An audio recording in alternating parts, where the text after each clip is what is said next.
ভাই বোনেরা গো, এই মানুষ কুলে জন্ম নিয়ে আমরা কি বা লাভ করলাম? আমরা লসের মধ্যে দিয়ে চলছি।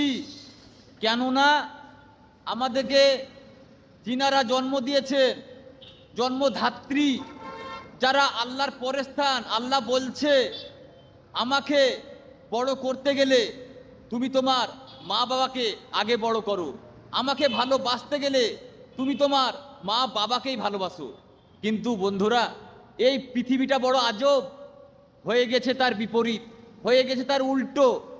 আমরা বইয়ের ভয়ে আমরা নিজের মা বাবাকে, জন্মধাত্রীকে ভুলে যাচ্ছি। ঠিক মতো খোঁজ খবর নিতে পারছি না। আমার মা কি খাচ্ছে, আমার বাবা কি খাচ্ছে, কি খাচ্ছে না, এইগুলো তদারকি করে আমরা ঠিক টাইম টেবিল মতো আমাদের মা বাবার খোঁজ খবর নিতে পারছি না। খোঁজ খবর নিতে গেলে কি হয়, কি হয়, আমাদের মা বাবার মনটা অনেক বড় হয়। যদি আমরা এক কল ফোন করি দূর প্রবাস থেকে, তাহলে বলবে আমার প্রবাসী ছেলে ফোন করেছে, অনেক দোয়া করে মা বাবাতে।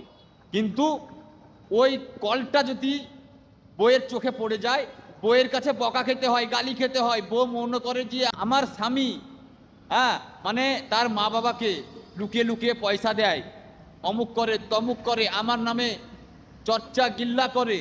তাই এই তো বউ। তা ভাই, এই বইয়ের কারণেই কিন্তু সব মেয়ে ছেলে রাগ করবে না ভিডিওটা দেখে, ঠিক আছে? আমি সব মেয়ে ছেলেদের বলিনি, ঠিক আছে?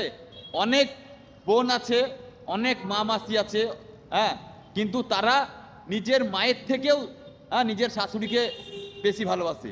তা সব মা বোনেরা রাগ করবে না, আমি সবার জন্য বলিনি। কিছু কিছু আছে তাদের নিজের আপন মাকে এক কল ফোন দিতে গেলে বইয়ের পারমিশন নিয়ে ফোন করতে হয়। আমি তাদের জন্য বলেছি, সেই সমস্ত মেয়ে ছেলের জন্য বলেছি, সব মেয়ে ছেলের জন্য বলিনি। তা যাই হোক, মা হচ্ছে জন্মধাত্রী, মা হচ্ছে জন্মদাতা, ঠিক আছে? এই মা বাবা জন্ম দিয়েছে বলে তুমি এই সুন্দর পৃথিবীর মানে এই সুন্দর মুহূর্তটাকে অনুভব করতে পারছো, অনেক জায়গা ভ্রমণ করতে পারছো, অনেক তুমি বিলাসিতা করতে পারছো, অনেক তোমার মনের আশা পূর্ণ করতে পারছো। তাই মা বাবাকে ছোট করে তোমরা নিজে বড় কোনোদিনই হবে না। আগে মা বাবাকে বড় করো, তারপর তোমরা নিজে বড় হও।